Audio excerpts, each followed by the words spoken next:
Assalamualaikum warahmatullahi wabarakatuh dan salam sejahtera. Pada hari ini saya ingin berkongsi dengan anak-anak iaitu berkaitan dengan sentuhan selamat dan juga sentuhan tidak selamat. Saya, Cikgu Rosmawati binti Abdul Ghani, merupakan guru bimbingan dan kaunseling dari SK Pokok Senar. Apa itu sentuhan? Sentuhan boleh didefinisikan sebagai satu tindakan menyentuh seseorang atau sesuatu. Apabila kita disentuh, kita akan mempunyai perasaan di dalam diri kita. Perasaan kita bergantung sama ada ia sentuhan baik atau sentuhan tidak baik.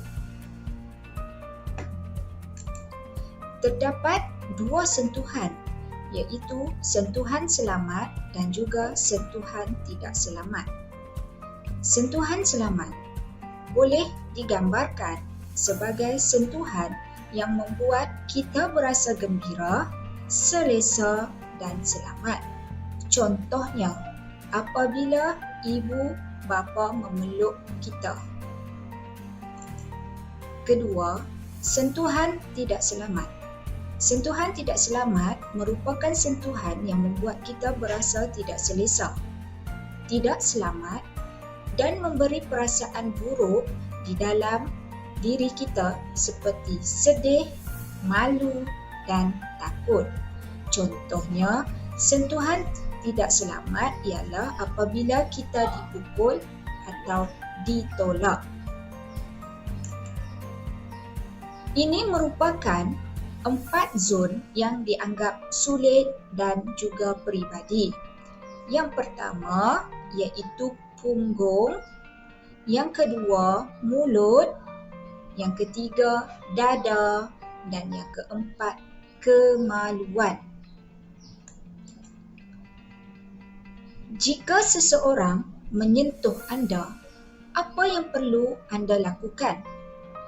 Yang pertama, jerit jangan atau teriak sekuat hati untuk pertolongan. Yang kedua, lari secepat mungkin ke tempat selamat atau tempat yang ada orang.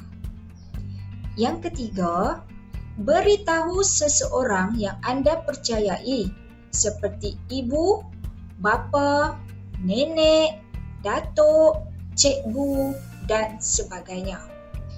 Dan yang keempat, teruskan memberitahu mereka sehingga mereka mempercayai anda dan mengambil tindakan sewajarnya.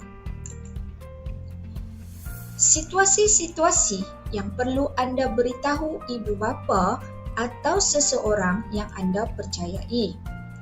Yang pertama, apabila seseorang menyentuh atau melihat bahagian sulit atau peribadi anda.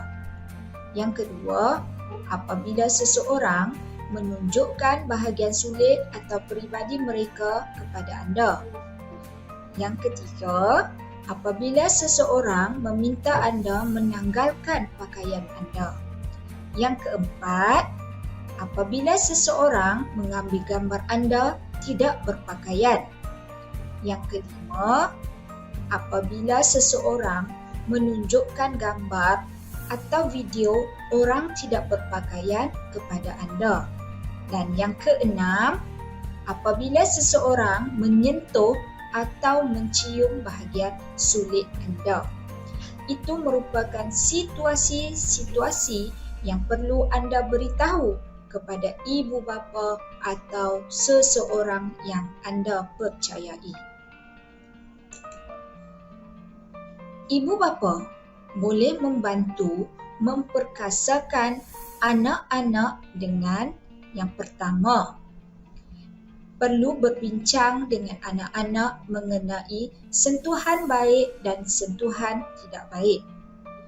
Jika anak anda ingin berbual mengenai sentuhan, jangan abaikan atau tidak hiraukan mereka.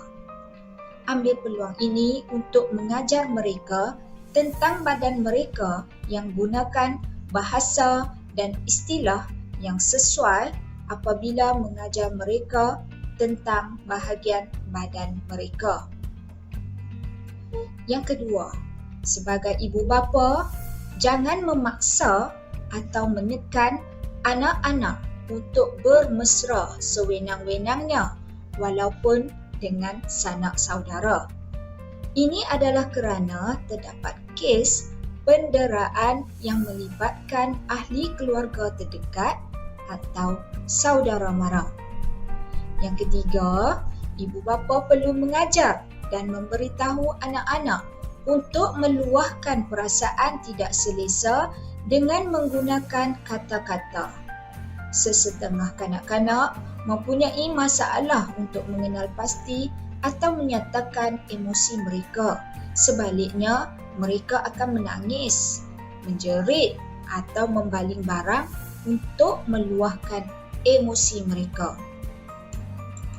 Yang keempat, sebagai ibu bapa, kita perlu berlatih main peranan. Berlatih apa yang harus mereka katakan. Jangan! Saya tidak suka itu. Hentikan. Okey, saya ulang semula. Kita perlu berlatih apa yang harus mereka katakan. Yang pertama, jerit jangan. Yang kedua, saya tidak suka itu. Yang ketiga, hentikan. Dan beritahu orang dewasa yang mereka percayai. Kita sebagai ibu bapa juga perlu mengajar anak-anak supaya beritahu orang dewasa yang mereka percayai. Jika mereka pernah diminta untuk menunjukkan atau disentuh bahagian sudut mereka. Yang kelima, percayalah anak-anak kita. Dan yang keenam, kita perlu sentiasa beritahu anak anda yang anda sayangkan mereka. Dan jika berlaku apa-apa, jangan salahkan anak anda. Sebaliknya, yakinkan anak anda yang mereka masih disayangi dan elakkan bercakap mengenai kejadian itu sepanjang masa. Sekian, terima kasih, sehingga berjumpa lagi. Bye. Assalamualaikum warahmatullahi wabarakatuh.